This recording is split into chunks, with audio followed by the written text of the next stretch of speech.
The Arizona Cardinals are about 24 hours from being back on the gridiron, trying to maybe wash the taste out of their mouth from a bad performance against the 49ers, against a tough defense in the Seattle Seahawks. What's ailing the Cardinals offense, Johnny Venerable? We've got an expert to help us out. Yeah, number 13, the Hall of Famer Kurt Warner joins us. We're going to talk about it all. Marvin Harrison Jr., can it be remedied? Drew Petzing, Kyler Murray, is he playing better than the numbers indicate? PHNX Cardinals with the Hall of Famer starts now.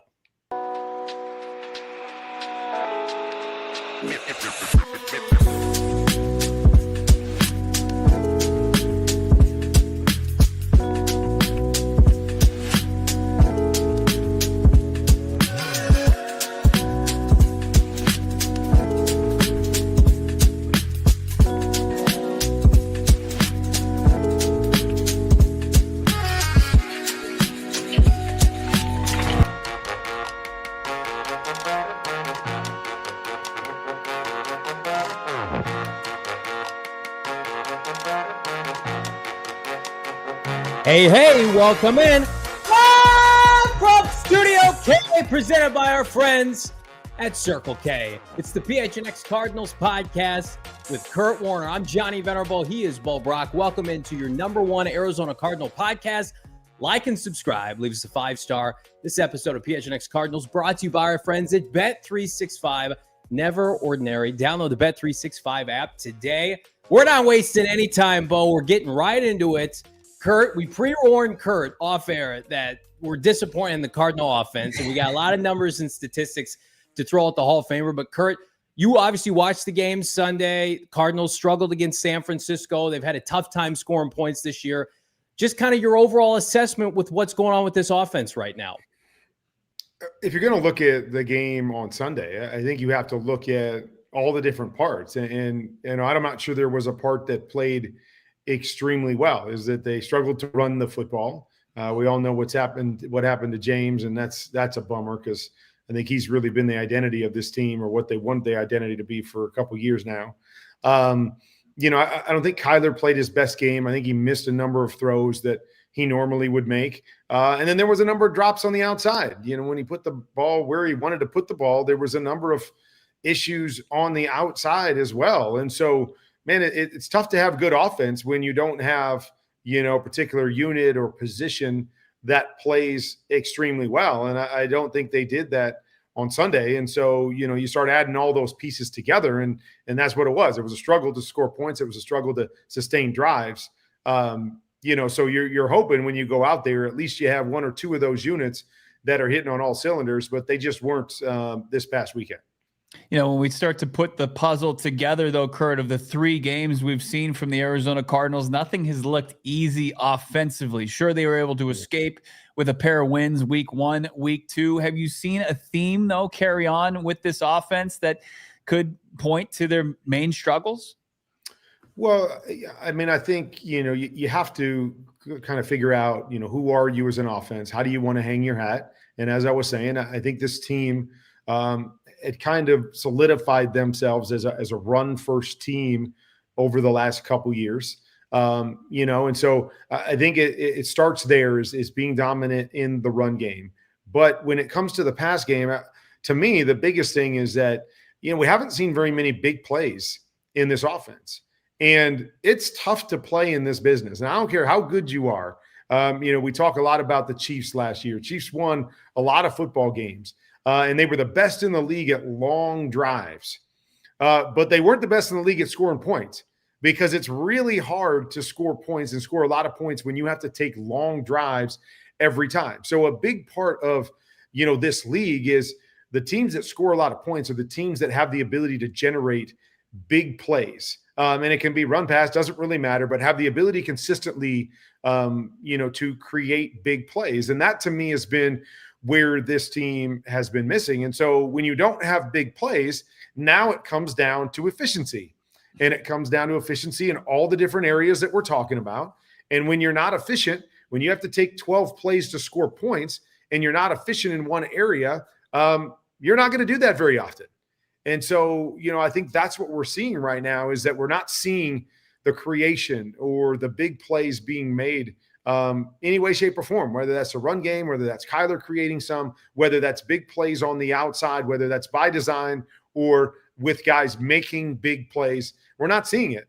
And so, with their offense that I don't think has been the most efficient either because of all those pieces we've talked about, it's going to be hard to score a lot of points by taking the long road every single time. And so that to me has been the biggest thing that has stood out to me is not generating big plays, which is leading to what we're seeing as good moments, but not sustained greatness to allow them to score points on the end of those long drives.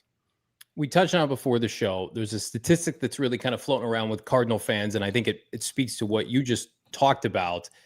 The Cardinals target their receivers the least amount in the NFL at 38%. I think the most, number one, the Chargers, the Rams are up there well over 70%. And directly or indirectly, Kurt, like those are the offenses right now that are really humming around the NFL. And we here locally feel like Cardinals have good receivers. Michael Wilson was drafted by this regime. Of course, all the narratives surrounding Marvin Harrison Jr. right now. Is it possible for receivers with that few of targets throughout 4 quarters to get into a rhythm? Because I come to the conclusion that you're going to get drops when guys aren't expecting the football and they go for lulls over the course of a 4-quarter game. Yeah. So let me just start there. I'm going to ask you guys a question. Okay. So they target their wide receivers, less than anybody in the league or most people. Why do you think that is? What is your take on that? Just from big picture perspective, is it play calling, design? Is it what is it to you guys? Well, I'll let you answer this. Yeah, I think it's a product of Kyler Murray taking a lot of what the defense is giving him, not forcing the issue with his wide receivers and taking a lot of checkdowns with running backs and tight ends. Okay. And so again, if that's the case, and if you're taking what the defense is giving you, that can't necessarily be a bad thing. And, Sure. A lot of people are pointing at the offensive coordinator, with Drew. And you just have to ask, all plays are designed to go to a wide receiver or obviously a tight end, right? I mean, they're not designed in most cases to go to a running back, to go to a check down. So, so there's something else going on in terms of why are they not getting targeted?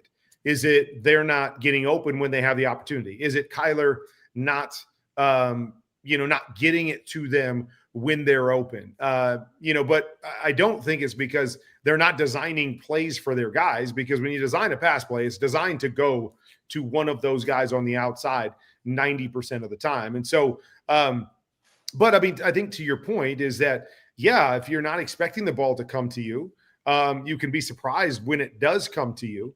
Now, I mean, there's obviously always a level of professionalism that, it shouldn't matter. If we're running the ball, majority of the time and they're going to need me to throw on 3rd down, I can't say, well, gosh, I didn't think we'd have to throw it because we've run it every other time. So, man, that, sorry, you can't expect me to be good when I have to throw it, when you don't give me a lot of opportunities. No, I mean, it's so just like a receiver, right? Okay, you haven't thrown it to me much. Well, now you're throwing it to me, make the catch, make the play. That to me is not an excuse that you haven't given me enough targets. So I'm allowed to drop a couple when they do come my direction. It's about focus. It's about going, hey, every snap, I got to do my job because it might be the snap that I get the ball. Okay, it wasn't. Well, I got to make sure I do it the next time. So, I think it is, going back and trying to figure out why that is, and I think it's a variety of reasons.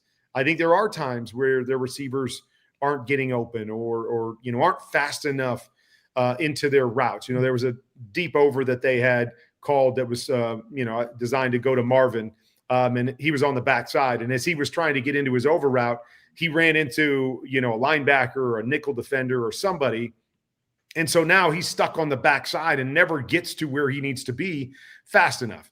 So that's one where, who knows, maybe the defense dictates to throw to the over and now it's not available. I think there are times where, for me, Kyler goes through things too fast and he gets to his check down too fast instead of letting something come open, or really seeing the defense and going, okay, the defense is telling me that's going to be open. I'm going to wait an extra tick for it because the defense has dictated that, instead of, going and getting a completion, and so, there's so many different factors, and like even the, the safety that Kyler took in the game, so like I'm always trying to figure out, okay, the why of everything, and every play is different, but there are plays in the course of the game where I do say, well, he's going through things too fast and getting to his check down too fast.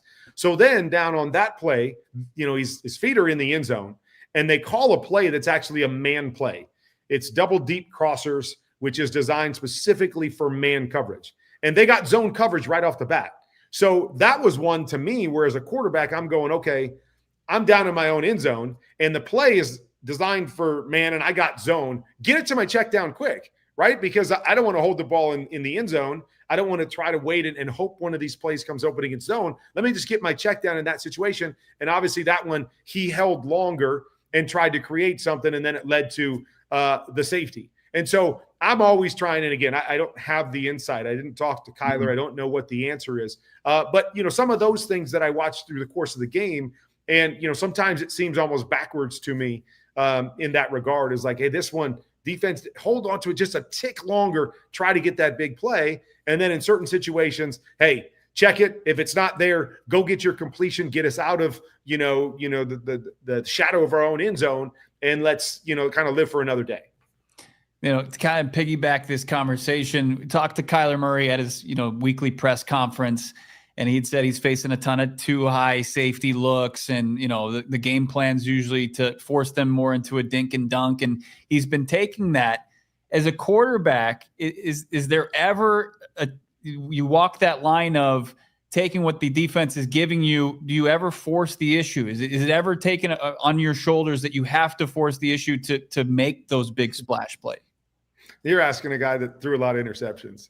So, yeah, I always force the issue, but that was part of how I played. Like, I was a gunslinger, and I was going to take chances, and I was going to fit it into tight windows, and I knew, there was going to be one or two that would go against me, but I'm going to make 6 or 7 or 8 or 9, and it's going to outweigh that. And I also felt like if I attack defenses, so, I talked to Jordan Love about this the other day, because I think he's kind of got a gunslinger mentality. And, I tweeted something about it a couple weeks ago that, that I always felt that I was never afraid to throw an interception. I never let interceptions define who I was. One year, I don't know if I told you on here, but one year I won the MVP throwing 22 interceptions.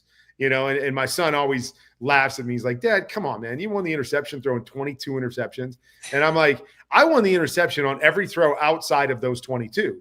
It was what I did around that defined me. And so I always took the approach that I'm going to attack the defense every time out. And I'm going to make them worry that I am going to throw it into a tight window, or I'm going to throw it over their head every single time. Because even if they got one, that didn't mean that I was going to stop doing it and that they could, play up tight, or they could attack. They had to worry about what was going to happen behind them every time they played me. And so in doing that, I always felt like it opened up the rest of the field. And it gave me a bigger field to play with, because they were playing on their heels and they were playing backwards, as opposed to, some of these guys that don't take chances and they don't turn the ball over, which obviously can be a huge plus.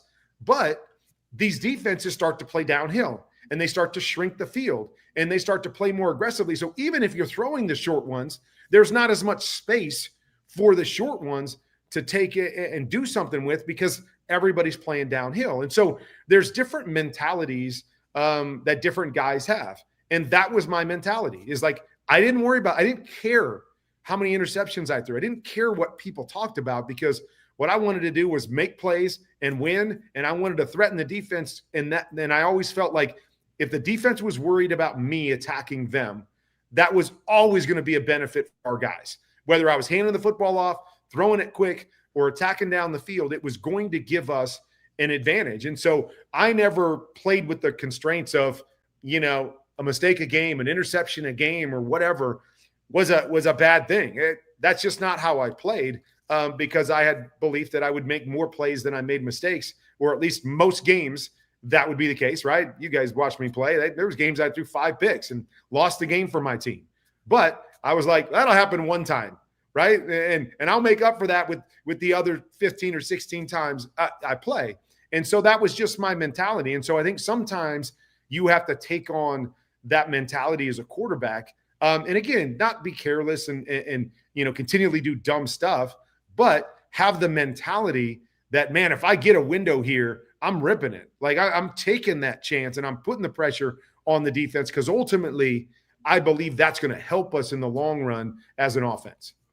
Kurt, I want you to, already you've done this, but put your QB coaching hat on. You played with a lot of elite receivers. You got a lot of young receivers, right? You mentored Larry Fitzgerald, but then even guys like Steve Breston, early Doucette here in Arizona. Marvin Harrison Jr. is giving himself a really tough time right now. And I'm sure that he doesn't think he's having the kind of year he thought, at least through 3 games. He's beating himself up over it. He's emotional with the media, and he wants it, right? He wants it for his team.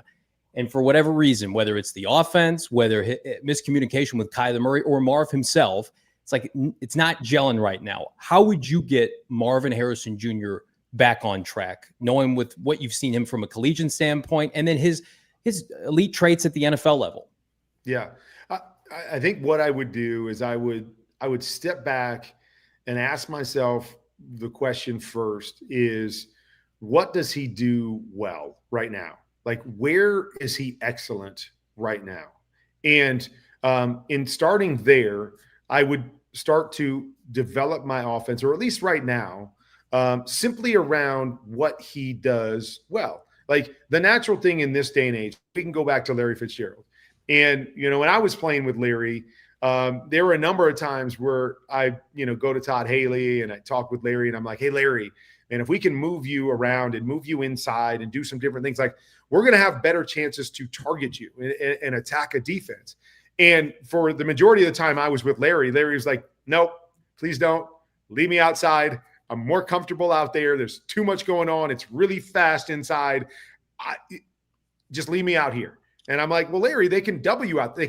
He's like, okay, just leave me out here. So when I do get the right opportunity, I'll be successful out here. And we all know that later in his career, Bruce Arians basically forced him to go inside and said, hey, you're not that guy anymore. You got to go inside. And Larry learned to love playing inside and got comfortable with it. And, had some of his most productive years in those inside positions. But early on, he was very uncomfortable with that. And he didn't think that it played to his skill set. So we left him on the outside where he was very, very comfortable. And in this day and age, right, the natural thing to do is you have this playmaker, move him all over the place, make him, pinpoint him as the main guy in every pass concept so you can get him touches. And that's the first thing that I would ask as a coordinator. I would step back and go, all right, are we trying to ask Marvin to do too many things right now? And, that could be mentally or it could be physically as well. Are we asking him to do things that don't play to who he is as a player right now? And I would answer that question first. And then I would start to, to figure out, okay, if that's the case or what the case is, what does he do well? I'm going to make the majority of routes that I call for him, whether he's the number one guy in the design or not. I'm going to make it things that he's really good at. I'll use a couple examples. Is that first, I'll start with DK Metcalf. I thought when he went to Seattle, they did an unbelievable job of using him the way he needed to be used. In other words, he was a big, fast wide receiver. Don't stop him, right? Don't ask him to run 12 yards and break down and then have to come out of a break real quick because he couldn't do it. Like, his body type wasn't to do that. So if you just plugged him into your offense and that was part of your offense, he wasn't going to be as successful. Run him on go routes. Run him on in-breaking routes. Run him on shallow routes. Get that big sucker on the move with the ball in his hands and make them tackle him. Don't overcomplicate it for him because this is what he's really good at. And still to this day, those are the things he's best at, is not stopping and starting, keeping him on the move and getting him the ball moving. I could say the same thing about Steve Breston. Steve Breston was a 1,000-yard receiver in this league. Right. And Steve was very much the same type of guy. He wasn't, a big, strong guy. He wasn't necessarily great at breaking down and coming fast out of his routes. So we did the same things with him. We kept him on the move. We knew the things that he did well, and we played to the strengths that when he was in a position, it was like, this is what you're going to do. You're going to be the guy that runs the deep posts. You're going to be the guys that run shallows for us because he was great with the ball in his hands, right? He was a great returner for us. Get the ball into his hands and let him make guys miss. But we didn't stop him and start him a lot. That wasn't his game. And so we took a guy that, never really had that same sort of success outside of, when he was with us and made him 1,000-yard receiver because we played to his strengths. And, right now to me, Marvin looks very robotic and, very methodical in how he's doing things. He doesn't look smooth and comfortable in a lot of the things that I'm seeing him doing. And so, I'm not around him every day to know exactly what the things are that I look at and go, man, he does that really well. And he does that really well. But that's how I would go about it from this point. If I've got to leave him out as my X receiver, like we left Larry, and say, we're going to keep you over here and you are going to run 5 routes in the route tree that we think you excel at.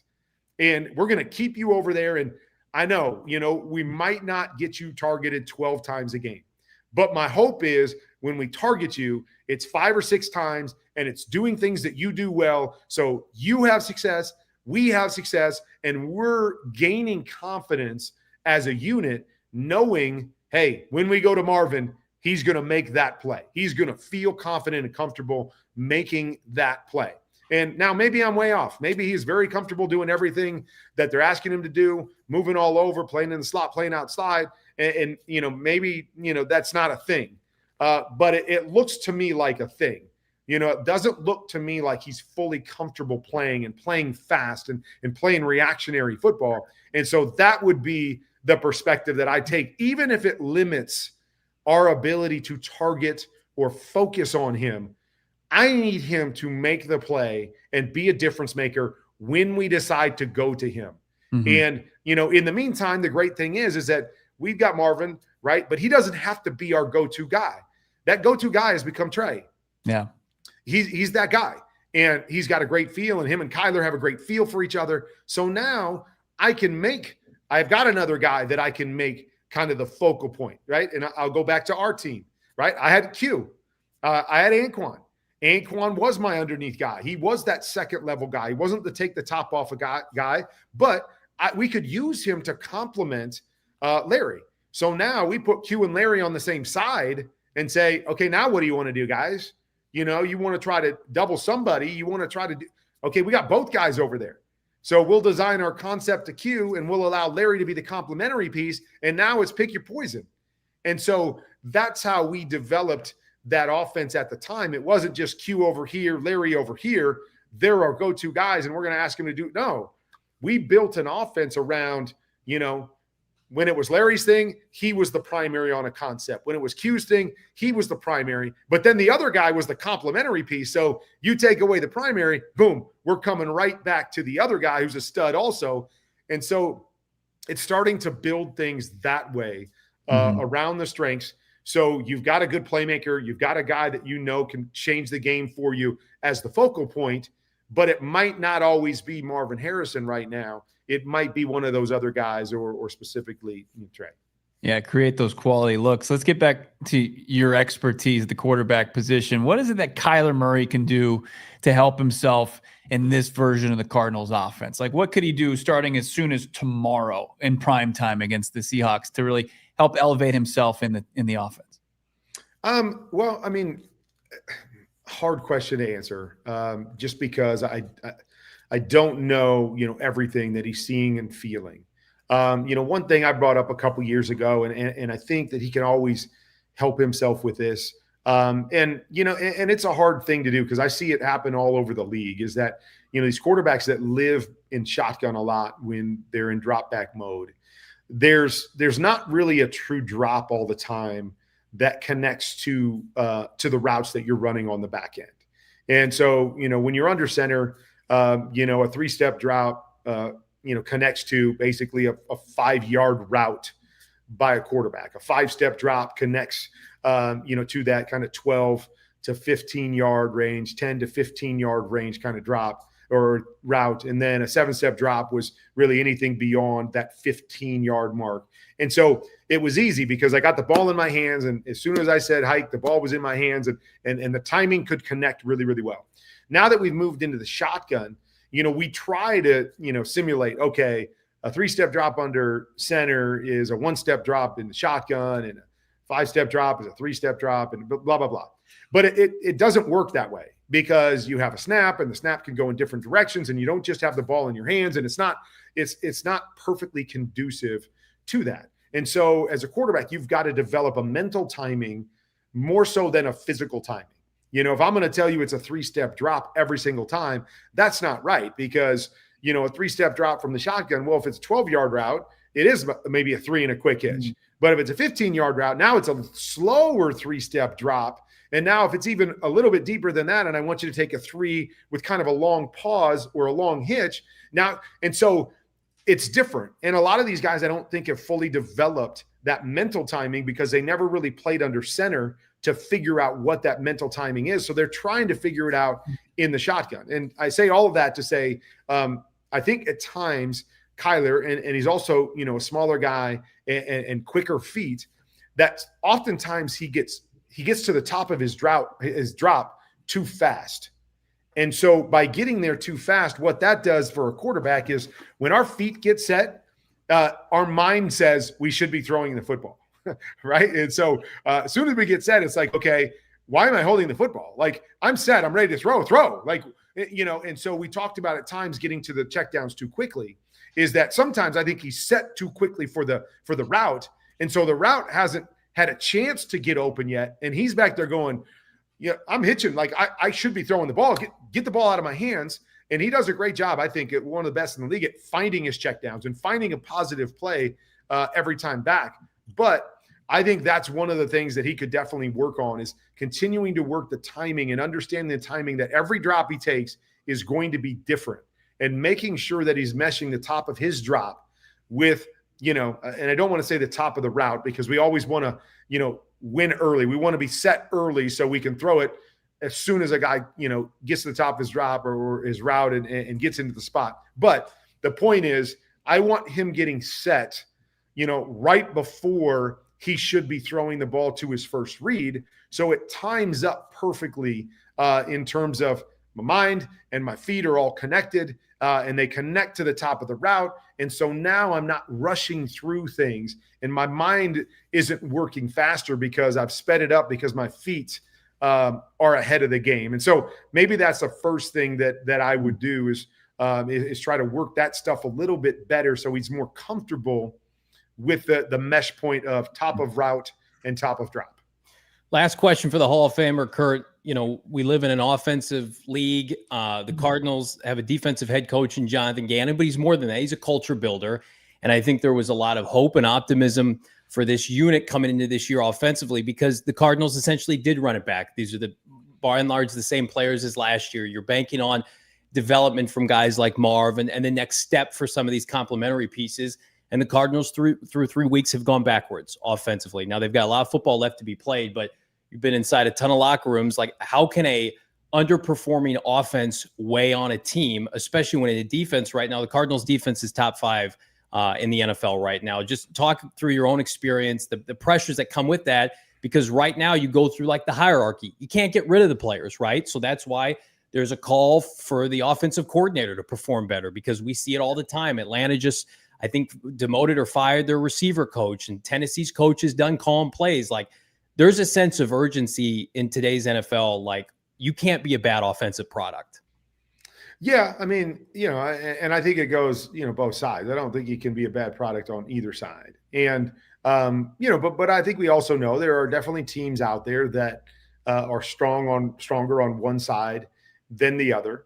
But I think where the frustration can come in is when you need that unit to perform in a particular moment. You expect them to perform in that moment, and so like this past game, defense played a great game. They were set up with the interception and a chance to kind of finish that game off. And it's those things where it's like, we need the offense to finish this off for us. Like, we've done our part. And again, we don't have to be a great offense, but we need you when there's, opportunities for you to finish a game for us. We need that to happen. And if that doesn't happen consistently, that's where it starts to go sideways for me. And again, you don't have to be great on both sides of the ball, but, if we're good offensively, and I need one stop at the end of the game, 3 or 4 times throughout a season, man, you guys need to do that. Like, you got to come up and stop, and vice versa. And so that's where I think it can start to get away from you, is that if one unit is consistently performing well and the other unit is consistently not living up to those moments and making the to get them wins, that's where I think, and again, I don't want to say divisiveness, because I'm never really in a lot of locker rooms that had divisiveness, but that's where, you step in a locker room and certain guys on one side are starting to look at the other side going, guys, you got to make the play. Like, you got to make the catch. You got to make the throw. You got to somehow make that drive and get us that field goal to win the game. Like, you've got to step up at least to a certain level. And, come on, they're not there yet. I mean, obviously, where they are and how they started the season and this was just one game, but the unfortunate part is that it was a very winnable game. There was opportunities there to win that football game and, be sitting in great shape right now. But, that to me is what I would worry about at some point. I just don't think they're anywhere close to that right now. But that to me is where it can start to get off a little bit, is that, one side is just doing their job and doing it at a high level, and the other side just never pulls their end of the bargain. It can get frustrating, and it can start to lead to, one side, starting to look and again, relatively point the finger at the other side or get frustrated with the other side, and lose some confidence in what they're doing. We love the hat choice today, Kurt. The NFC Championship. Yeah, that's an all-timer there. Also, I'd be remiss, I want to point out and applaud your efforts. You're teaming up with USAA for a local event later this week. Help spotlight veteran suicide prevention, the Phoenix Bowl-a-thon. So check out USAA.com. Kurt, great work there within the community. We thank you for that. And we thank you for your time. Can't wait for the next hit for you. Awesome. Sounds good. Always enjoy talking to you guys. Thanks, Kurt. Hall of Famer Kurt Warner, and hopefully Cardinals can put together a nice little offensive hot streak. So we got some good stuff to talk to Kurt about. But Kurt, the best, the absolute best. We cherish every hit that the Hall of Famer gives us. We're back after this. It's PHNX. Man, oh man, what a show. The day before nationally televised game. I'm feeling great. I'm also feeling great with our friends at Shady Rays. Shady Rays right now, you know the moment. Whenever you need your favorite sunglasses, look no further. Whether you're on the beach, or on the road, driving, going to a gas station, hanging out with the fam on the back patio, try for yourself the shades rated 5 stars by over 300,000 people. Again, I have several pairs of Shady Rays. I've lost several pairs. They've taken care of your boy. They can take care of you as well. Again, no guilt trip, just replacements. They'll send you a brand new pair if you break them, if you lose them. So now I actually wear my sunglasses without fear on hikes, concerts, on a boat, wherever. I'd love to go on a boat. But again, here's what I'm going to tell you right now. Shady Rays is eyewear that has your back. Again, PHNX Sports teamed up with Shady Rays to bring you this exclusive offer. Head to shadyrays.com. Use the bonus code PHNX for 35% off. That'll get you an elite pair for under $40 right now, which most of their pairs are reasonably priced. Try for yourself the shades rated 5 stars by over 300,000 people. It's Shady Rays. For more than 15 years, Access Insurance, the agency of Arizona, has delivered affordable, reliable car insurance for drivers across the Phoenix metro area. They make it simple to get covered, accepting different IDs, driving histories, and license types, while partnering with over 20 carriers so you can compare rates and find the best that fits your budget. With bilingual agents at 9 Valley locations, Access is part of the community and ready to help you discover coverage and discounts you deserve. Plus, they accept both cash and card for your convenience. Access Auto, trusted by the community, rooted in Phoenix, and ready to help. All statements are subject to terms, exclusions, and conditions of applicable policy. In other instances, all current policy contract language prevails. Coverage is subject to individual policy holders meeting underwriting qualifications and state availability. Other terms, conditions, and exclusions may apply.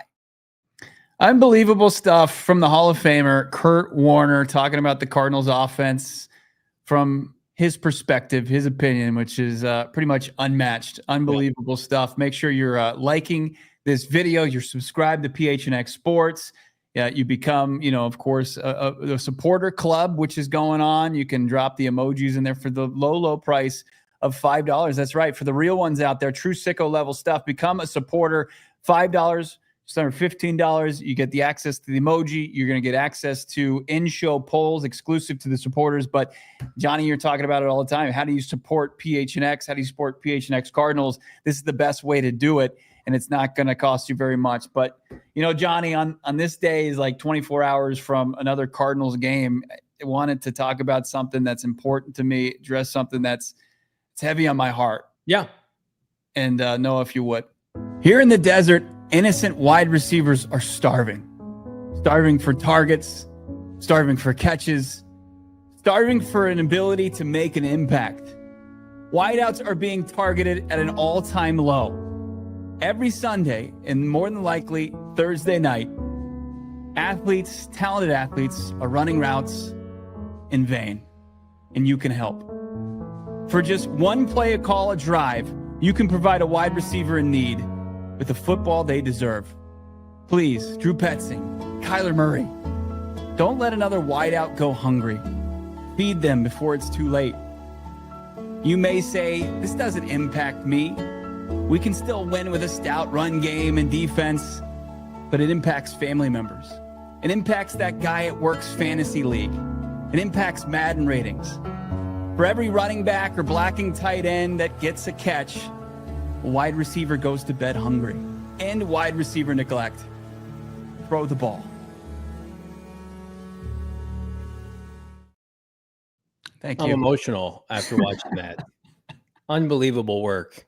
That was a surprise. Yeah. Great job by my co-host. I'm so proud to call you a co-host. I'm so proud to welcome you, Bro Brack. That was something. I'd like that to be sent directly to Cardinals facility. I like to think of myself as the one who runs with skits on this podcast. I couldn't be more prouder looking at my co-host right now. Unbelievable work. I thought you could top Kurt Warner. What a nice little tasty dessert that was. I wanted to stand up for a cause that I believed in. Yeah. That you opened my eyes to. And I'm thankful for you, my friend. You know what? Family helping family. That's what we're doing here. Hashtag PHNX cares. Should we take a quick break, come back? Yeah, let's do it. Regroup. I need maybe get some tissues. I need a cigarette after that. That's great. I don't smoke. All right. Things are wild. I don't smoke unless it's with our friends from Zen Leaf Dispensary. All right, Phoenix, whether you're gearing up for game day, winding down after a hike up Camelback, or just trying to recover from another brutal Arizona Cardinal offensive performance, Zen Leaf Dispensary has you covered. They're your go-to spot for cannabis. They've got locations across the Valley, Chandler, Gilbert, North Phoenix, and more. And right now, for a limited time only, use the promo code ZEN, Z-E-N, PHNX for 50% off. 50% off at one of their 8 Valley locations. Use the website link in the description below. And don't forget, again, promo code ZEN, PHNX, 50% off. Again, right now, if you don't know where to start, do it with our friends. One-time purchase, Zen Leaf. Great weed, great service every time. Love Circle K, their inner circle. Help me save big time on the gas pump today. Hit that empty spot on my gas tank and had to fill up, save 10 cents per gallon, just being a free member of the inner circle. And then I went into America's Thirst Shop, loaded up on all the snacks, took advantage of the meal deals, $3, $4, $5. That's where you'll max out. $5 and you can get yourself a drink and some great food. How about some ZA? Get the 79-cent Polar Pop, 99-cent Froster, whatever you like. You can find the deals at Circle K. Sign up today. Download the app for free. All it takes is a phone number, maybe email, and you're loaded into it. 25 cents per gallon for 5 Phillips, then 5 cents after that, 10 cents if you're a big baller like myself, Johnny, Noah. Check them out. Join Inner Circle for free by downloading the Circle K app today. Terms and conditions apply. Participating locations. Visit CircleK.com for more details. If you're lucky enough, I was filling up my gas to a soundtrack of myself yesterday. I was playing on the TV there on the gas pump. It was actually kind of concerning because is like glitching and it was just playing me over and over again. And people were looking at me like a weirdo as I was filling up my truck. But Circle K, Inner Circles, nothing weird about that. No. Now my love affair with Circle K, it's dropped down a notch. Now that I know that Bo's going to be at the pump next time I go there. All that sounds great. My family's out of town temporarily, so I will definitely be partaking in some Circle K delicacies for Din for your boy, because I roll like that. Everybody hit that like button. We got a couple new members. Again, if you guys want to see more Kurt Warner, if you want elite guests like that, let's do 10 members before the end of the show. We got 521 people watching live. It's just $5. Become a member, join down below. That's how we're able to get cool guests like Mina Kimes and Kurt Warner, Mike Garofolo, because they bring the best insight, no doubt about it. I still can't get over Bo's PSA. It's emotional. I feel like, again, I want that to be a good omen ahead of Thursday. I don't know if we can do it alone. I just don't. I think the message needs to get out. Tomorrow is going to be, it should be a celebration. Rivalry jerseys, year 3 of the rebuild, return to prime time Thursday night football, and we're sitting here and I'm worried about it. Do we have the pick of the end zone from our guy Tyler at Burger King Travel? Oh my God! Inject this. Let's take a look at this. We do. Unbelievable. Look at that. Arizona State flag type end zone, all set for the rivalries to be revealed, even though Kyler Murray couldn't care less about it. He just wants that dub. But look at this field. I mean, it's going to be unbelievable out there at State Farm Stadium. You're right. The vibes, they're going to be at an all-time high, and the Red Sea is going to be trying to drown out any of the dumb 12s that are going to be in attendance. But you got to put on a good performance. This is the lights are going to be a little bit brighter. You're going to be on a primetime stage tomorrow. Let's get it done. Let's put our best product of the season on display. I'm going to do something that I don't want to say is not popular, but I credit where credit's due. Like Michael Bidwell, that's outstanding. That is outstanding. Yeah. That is think about the vibes of the rivalry jerseys, almost universally beloved. I thought the Cardinals crushed it with the unveil of the rivalry jerseys. I really enjoy the state flag in general. They're embracing that.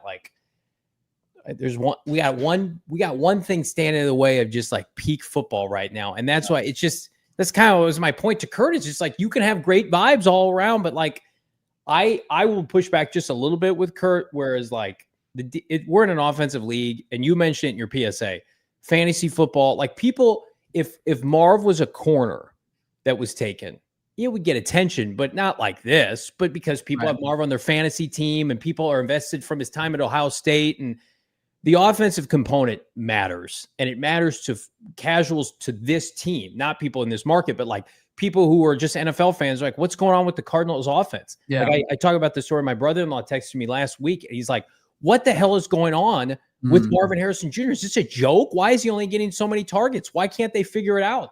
So I will go a step further, and I think Kurt's point reigns true when you think about that the defense had to finish it off the first 2 weeks, and the offense had a chance this week, and they failed yet again. I mean, what he was describing is literally what's happened to this team 3 straight weeks.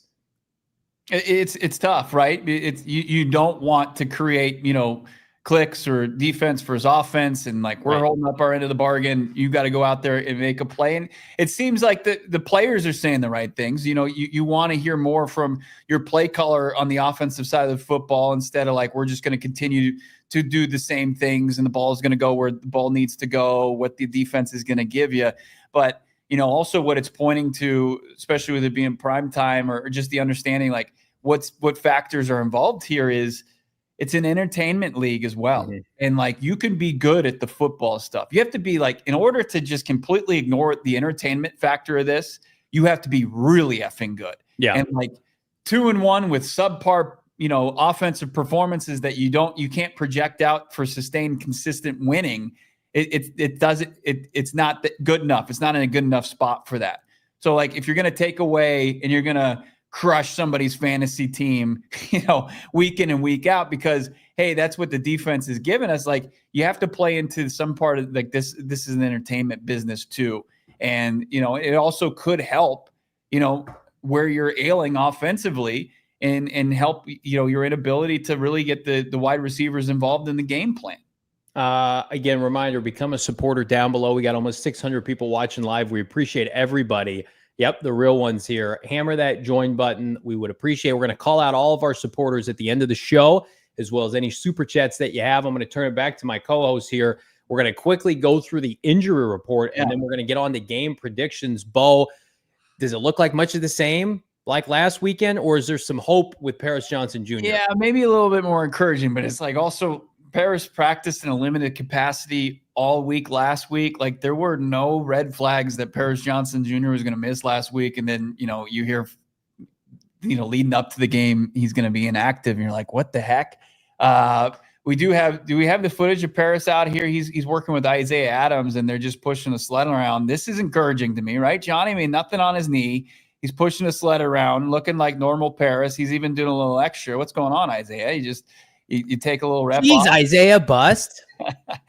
But look, Paris Johnson Jr., I'm pretty encouraged that with his injury designation, as you'll see here, as we got the injury report that's going to be popped up here, he's questionable officially. You're looking at the offensive line, and you're like, wait, you got your main swing tackle questionable. You got your starting left tackle questionable. You got your Will Hernandez questionable yet again. You've got Evan Brown questionable. Like, it's a little concerning, but I think at the end of the day, you're going to be at full strength, at least just by personnel on your offensive line. Will Johnson's doubtful. He didn't practice again today. I don't think he's going to play. He'll be back after this game. Couldn't get through protocol, so he's just ruled out. But yeah, there aren't a whole lot, like, relative to how long this injury report is. I'm not too concerned about it. I love how, like, Calais just doesn't practice. Yeah. That's great. We did talk to Calais today, and you saw this one, Johnny, and Calais understands, like, after dropping one, having one, letting it slip through your fingers at Santa Clara against the Niners, he understands that this division's a gauntlet. He said every game on your division slate is like a heavyweight bout, and they got to be able to stay in this fight. And you can't, going down 0-2 in the first 4 weeks is not bode well for that. Well, and remember, Seahawks are facing the same thing. They frauded it up against the Niners week 1. They had that game and blew it. That's why you just despise the 49ers. Give Kyle Shanahan and Robert Saleh credit. They're doing it with smoke and mirrors. We're coming right back after this. We're going to break down our players of the game. We're going to go on the record with our official predictions, as disappointing as they could be. It's PHNX. But we're going to stay positive here on our read, because we love our sponsors, especially our friends at All Pro Shades Concepts. Again, I was outside today taking a nice leisurely walk, and I'm like, it's September 24th. Why is it 1,000,000 degrees out? Why am I sweating? I need some shade, and I get it every day because I have All Pro Shades. Do you? You should. Level up right now with the roll-down patio shades that block out the sun and keep the patio up to 20 degrees cooler. Hundreds of colors and durable fabrics to withstand the Arizona sun. They've got manual, they've got motorized, they can work with your HOA, it can be a gut job, whatever you want. They're the #1 most trusted local shade company, voted #1 by Arizona Patio Shades in 2024 with a BBB A+ rating with over 1,000 5-star reviews on Google. Is that good? In business for 20 years in the Valley, they started making shades by hand for friends and family, and then just people loved it. They love their vibe, and right now you can too. Licensed, bonded, and insured. Call 623-204-1476 or visit allproshadeconcepts.com. Schedule your free estimate today. If you're going out to the game or you just want to rep the Cardinals on game day, Rally House is your one-stop shop for that. It's not just jerseys, it's not just hats. It's more than that. It's your entire vibe on game day. It's signage, it's coolers, it's socks. It's unreal what's going on at your local Rally House, and it's not just Cardinals stuff. It's not a Cardinals team shop. It's also Suns had media today. You want to rep the purple and orange? Go to Rally House. Load up on your Devin Booker jerseys. Go find yourself some D-backs gear as they try to make the final push for the postseason. Arizona State, U of A, GCU, it's all there at Rally House. They carry all the Arizona sports teams you crave. Every time you visit Rally House, you're guaranteed to find something new, unique, and matches your game day vibe. Find your local Rally House location. Shop their entire product assortment online, rallyhouse.com. Rallyhouse.com. Check it out today. We are going to jump right into our players of the game, Bo, Noah, and myself. I'm happy. I will get things started here. We got 550 watching live. Hit that like button. Key players of the game, Trey McBride. Seattle's defense is outstanding. They are susceptible to opposing tight ends. As we saw, they got bodied week 1 by scrub dirt 49er tight end for the game-winning touchdown. And then they did give up some yards to New Orleans tight end and Pittsburgh. So Cardinals' best offensive player happens to be a tight end, Trey McBride. Feed him, ISO him if you're Drew Petzing. I'm so exhausted talking about the sad reality of this receiving core. Like, just go back to number 85. Yeah. I thought Trey should have had more targets last week. On the defensive side, Sweaty J, 2 straight weeks with a sack, has been outstanding, on pace for double-digit sacks for the first time since, by the way, he was with Jonathan Gannon in Philadelphia. And Sam Darnold will run into some sacks. Sam Darnold will throw interceptions. He is known to see ghosts. We were at this building for the playoff game last year when the LA Rams, because of wildfires, couldn't host their playoff game. So they hosted at State Farm Stadium the Vikings last year. Bo, Damon, myself, and my dear sweet 9-year-old son, we watched Sam Darnold wet the bed because the LA Rams brought pressure. So you're going to have to do that again with Sweaty J. And then X Factor, Noah did my man dirty here. Amari DiMercato is a good NFL player. He will rally from this. Jesus, Noah.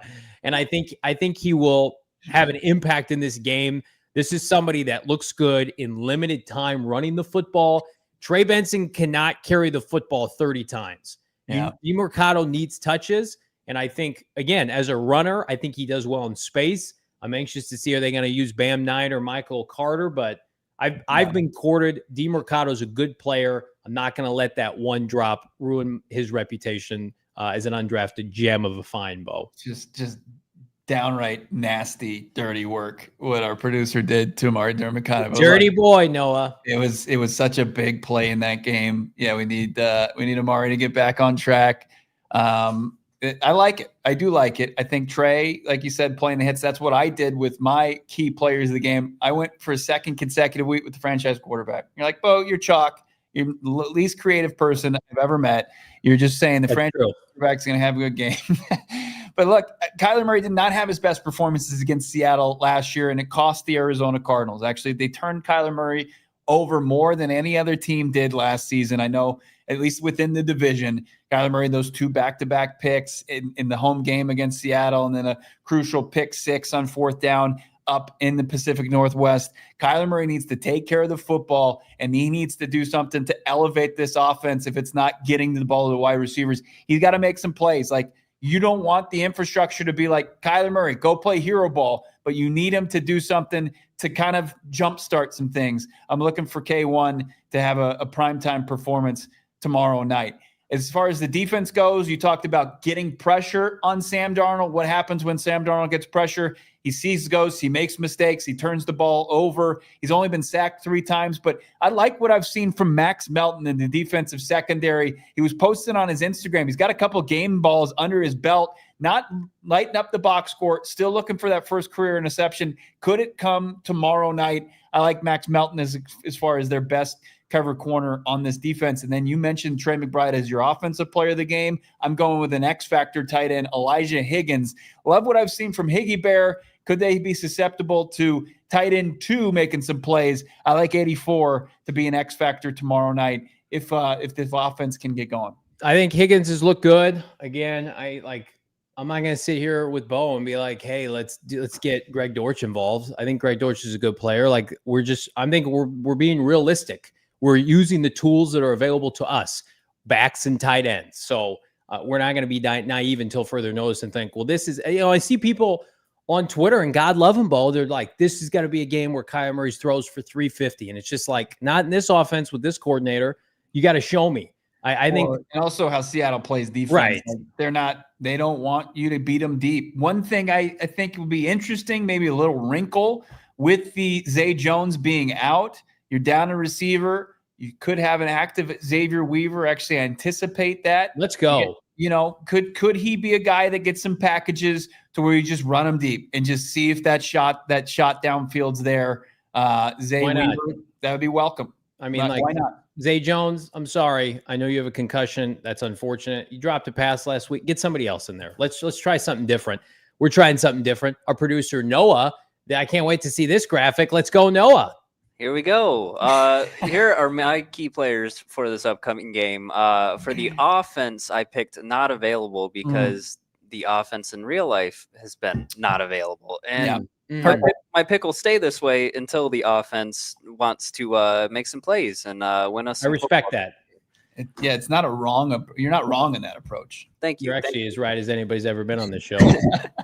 When it comes to the defensive side, I picked everyone because I think we're going to need everyone to perform well like we did last week. I mean, the defense literally stalled out San Francisco so many times. They got to do the same thing against Seattle because if our offense is going to continue to play the way it's played, you're going to need that. And, of course, my X factor is Mr. Blake Gillikin here because I have a feeling that he's going to get used quite a bit, and we're going to need that big leg to get us some good field position. I was into everything until that point. Now I'm depressed again. Now I don't feel good about this game. Yeah. Now what do you think?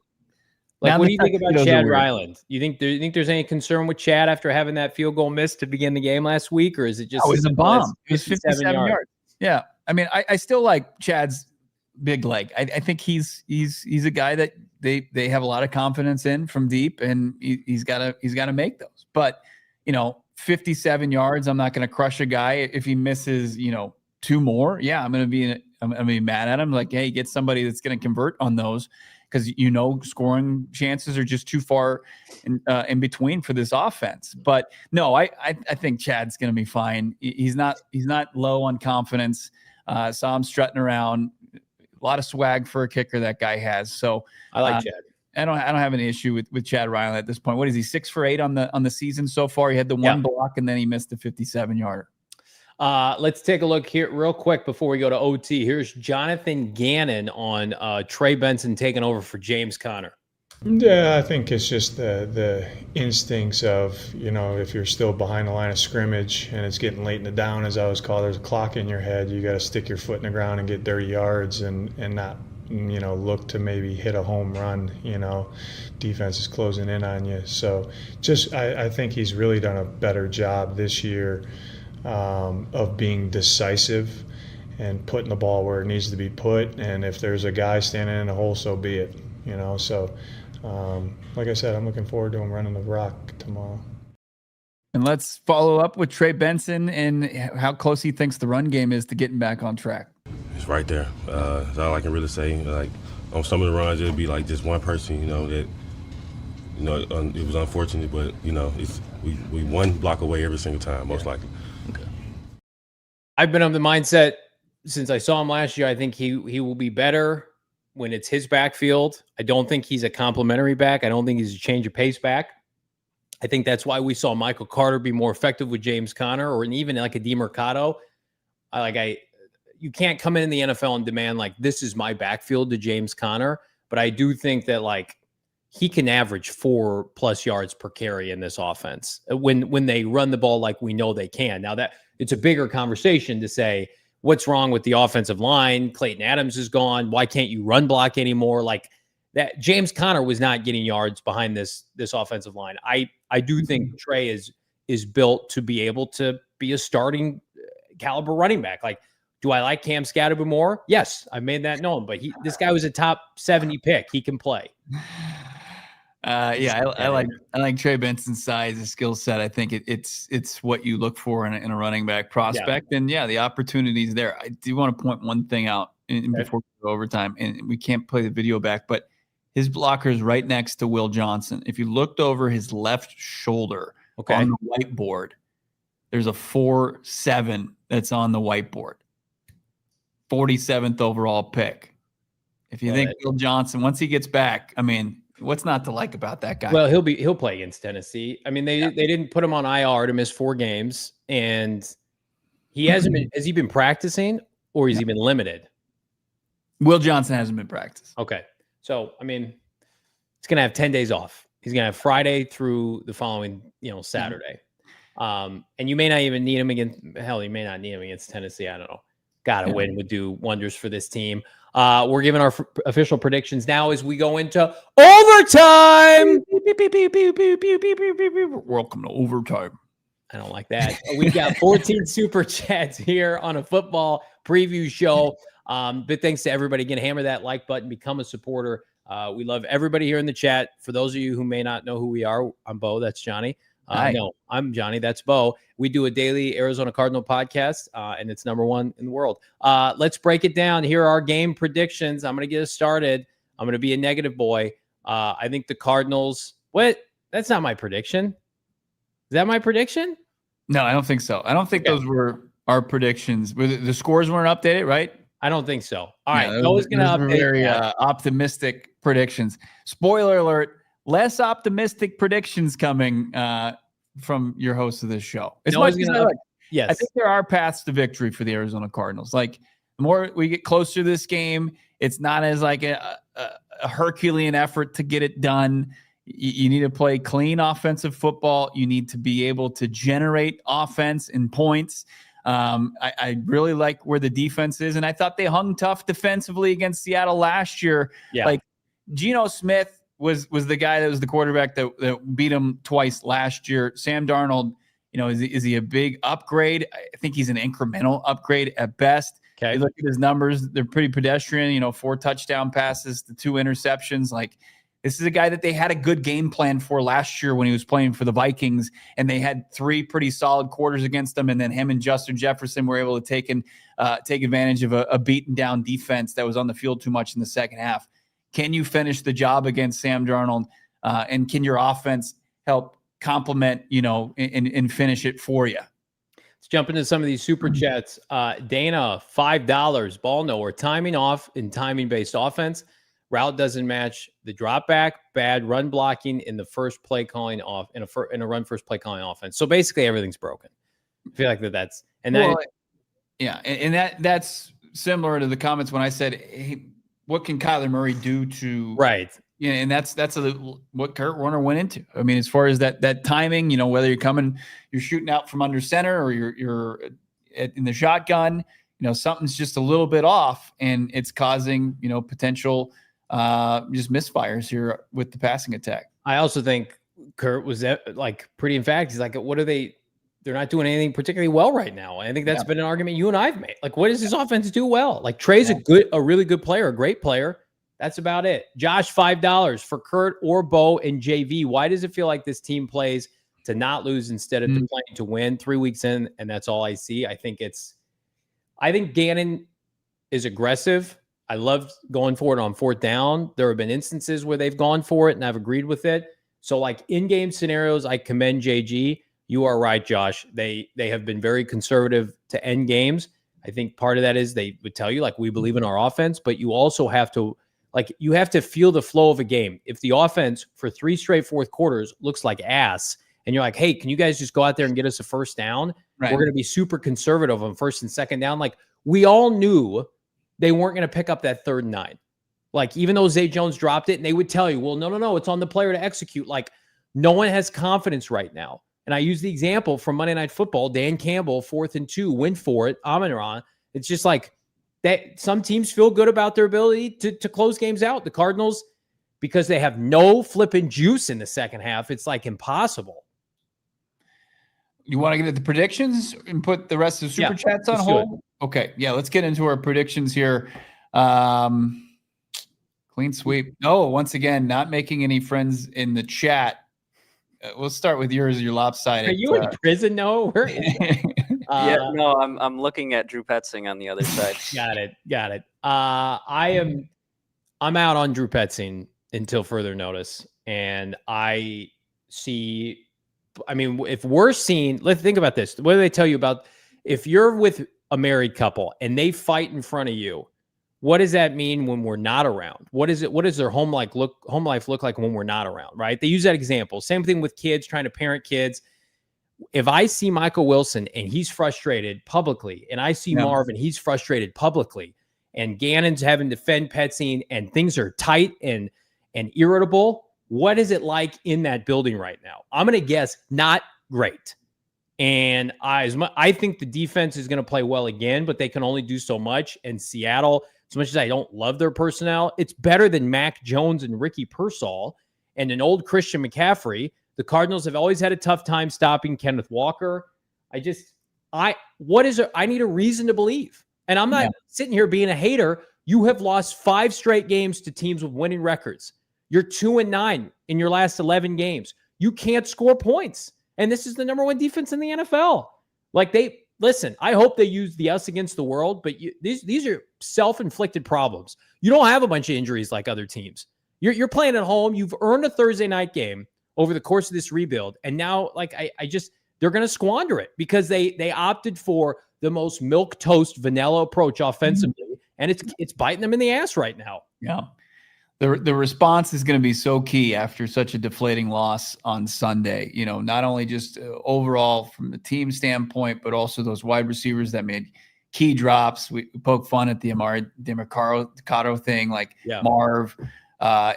You got to come up with the plays that are there to be made. If you give this, like the Seattle and the Niners and the Rams, everybody in your division, you give them a second, third opportunities, you're going to get beat. You're going to get beat handily. So that's we're following the trends a little bit too much. We're not taking down the hopium and we're not drinking the Kool-Aid here 3 weeks in, just because we haven't seen any signs to believe that. They have to show and give us signs of that tomorrow night.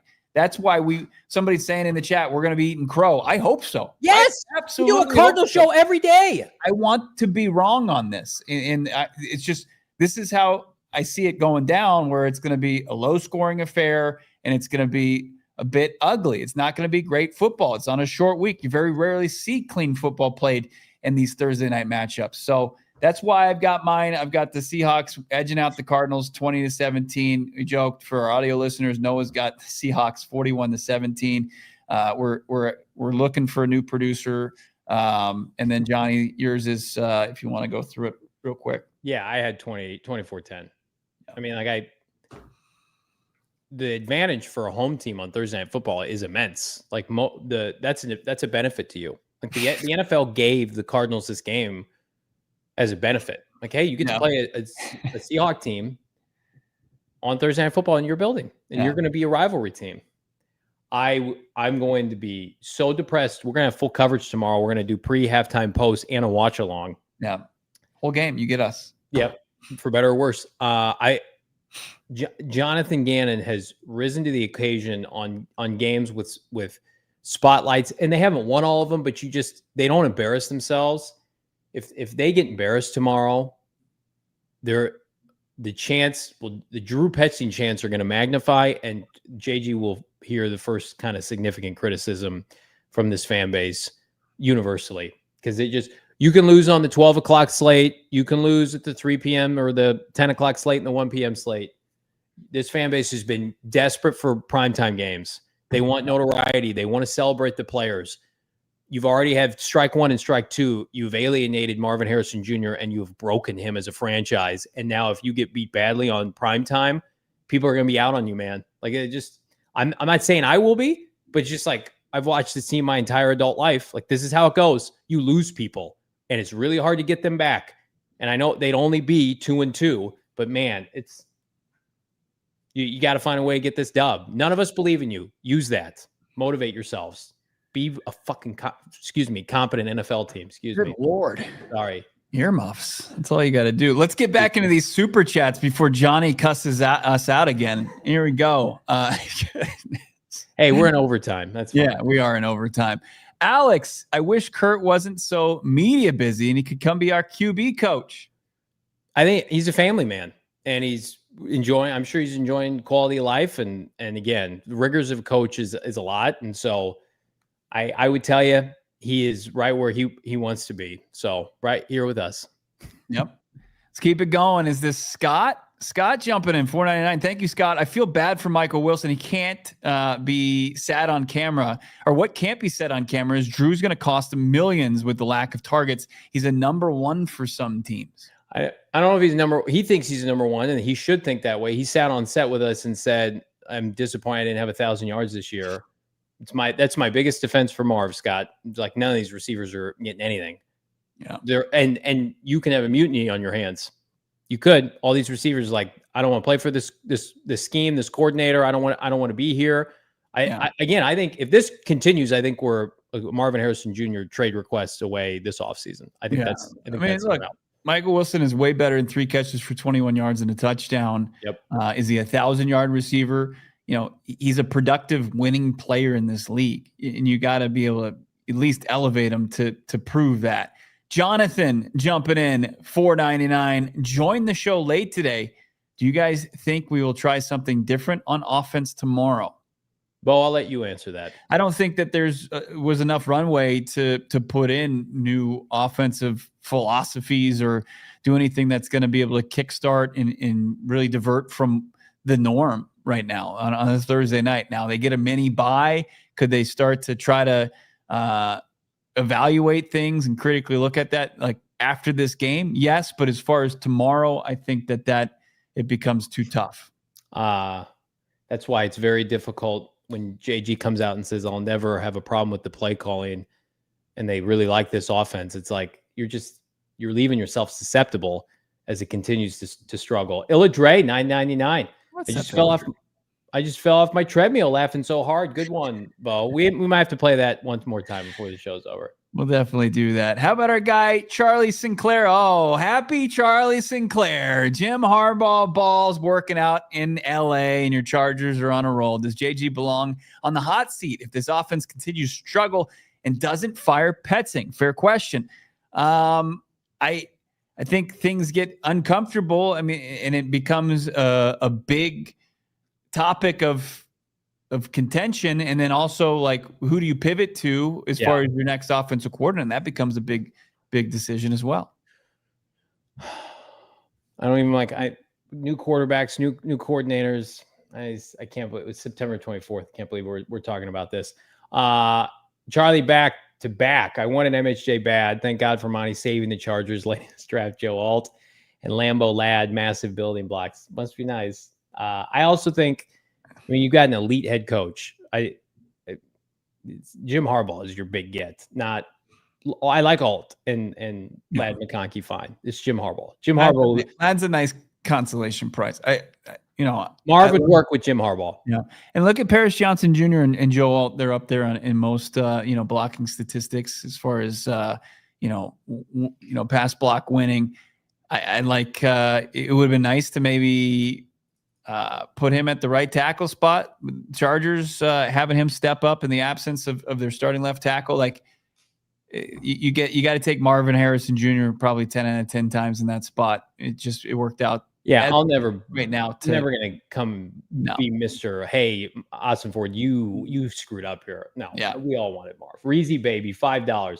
I have no realistic reason to hope tomorrow, but I'm going to hope anyway. Air it out. Spam pass plays.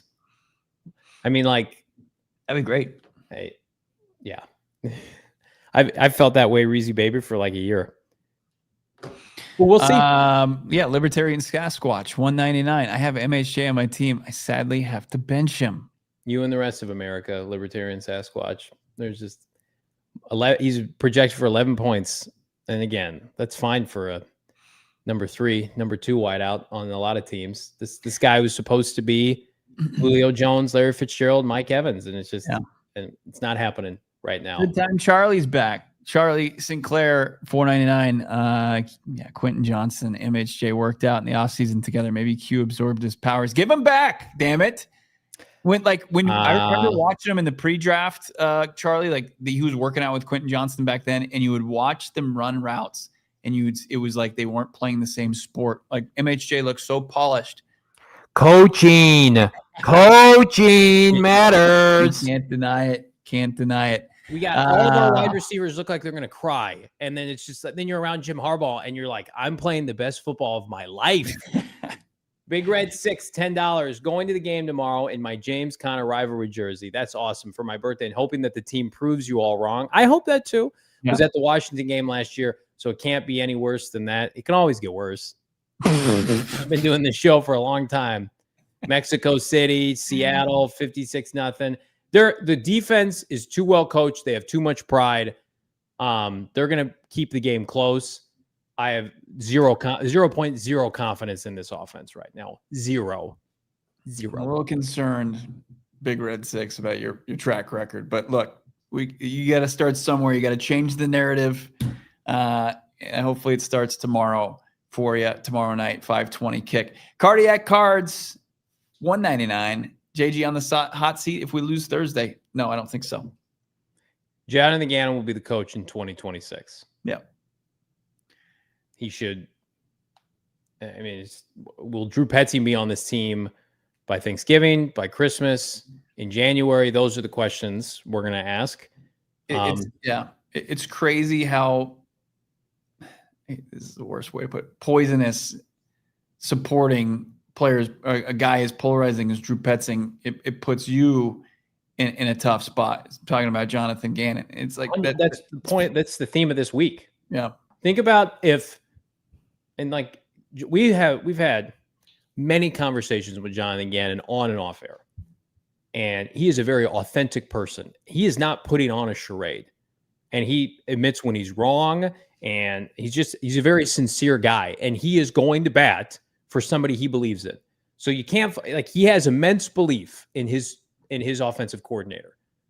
Now, do I think he could have phrased a couple appearances on Monday differently? I mean, he doesn't care what I think, but if you could redo it, I don't think you can be as adamant about your belief in Drew and the play calling when it's looked like this. Because especially when the media and Teo Mackey and Bo, they're throwing out statistics, and it's just like, these are not defendable statistics. Outside, you just use coach speak.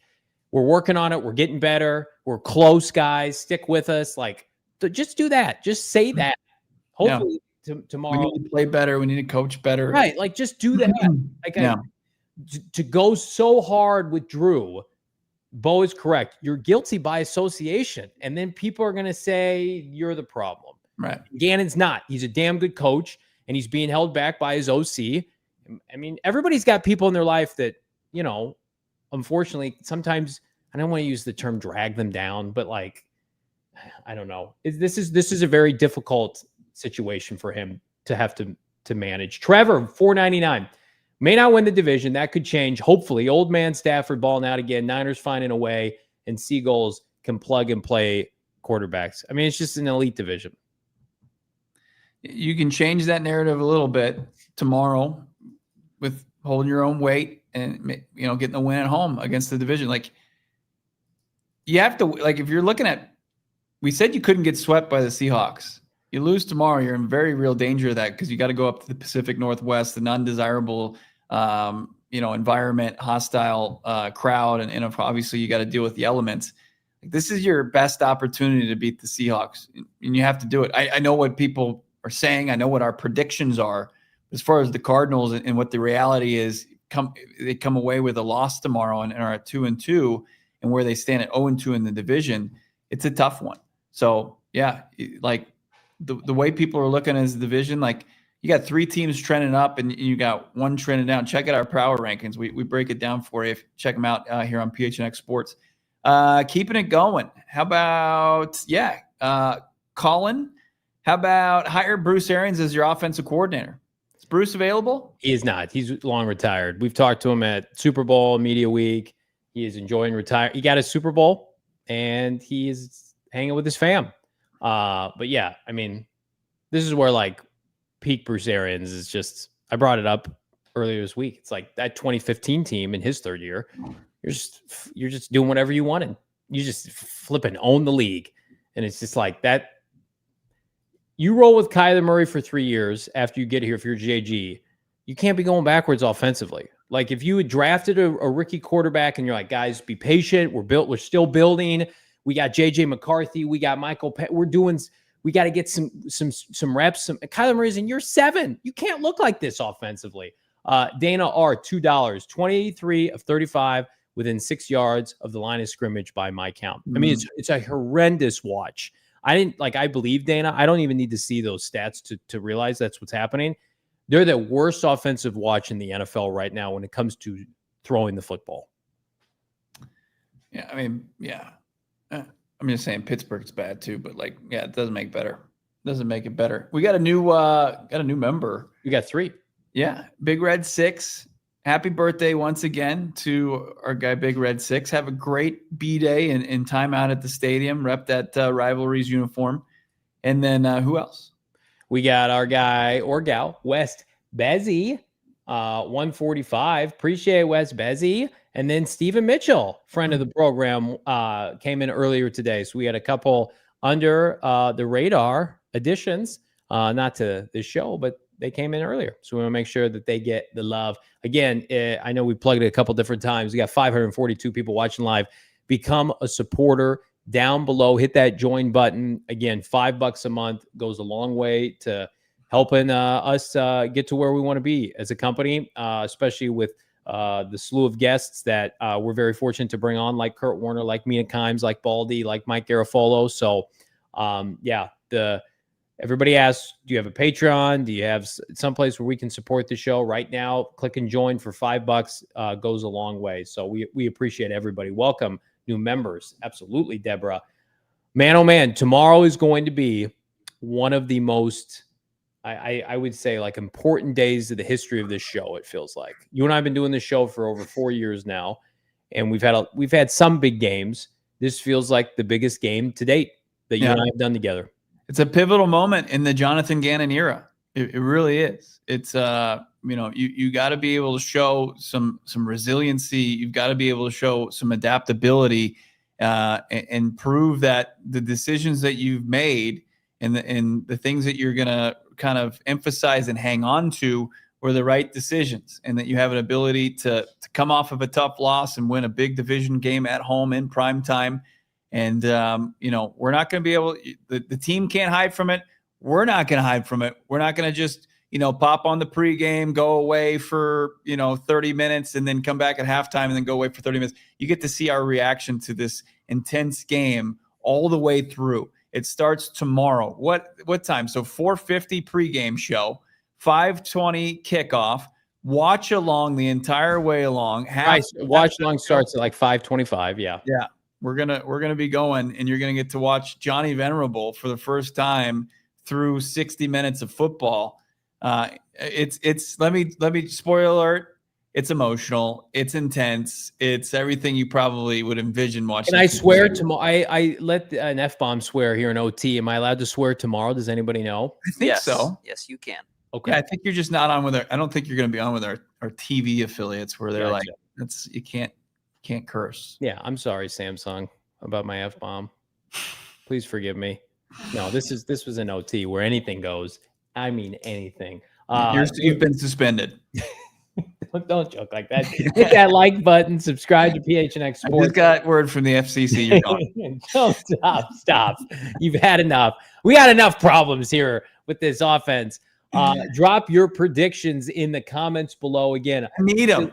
Please hit the subscribe button for your boys of PHNX Cardinals. If you like what you see, smash that like button. Kurt Warner will be back 2 weeks. Baldy back next week. I would love a dub tomorrow. The pregame show will be nuts. It will be wild. Bo and I will get nuts in studio. And then, of course, we got our Friday show to cap off the week. Can the Arizona Cardinals get their mother flipping act together, Bo? Wow. Do we want to play it on our way out? Do we want to play our PSA one last time? And then we'll talk to you tomorrow at 4:50, I believe, with the pregame show. Here in the desert, innocent wide receivers are starving. Starving for targets, starving for catches, starving for an ability to make an impact. Wideouts are being targeted at an all-time low. Every Sunday, and more than likely Thursday night, talented athletes are running routes in vain, and you can help. For just one play, a call, a drive, you can provide a wide receiver in need with the football they deserve. Please, Drew Petzing, Kyler Murray, don't let another wideout go hungry. Feed them before it's too late. You may say, this doesn't impact me. We can still win with a stout run game and defense, but it impacts family members. It impacts that guy at work's fantasy league. It impacts Madden ratings. For every running back or blocking tight end that gets a catch, a wide receiver goes to bed hungry. And wide receiver neglect. Throw the ball. We all silly like the mayor.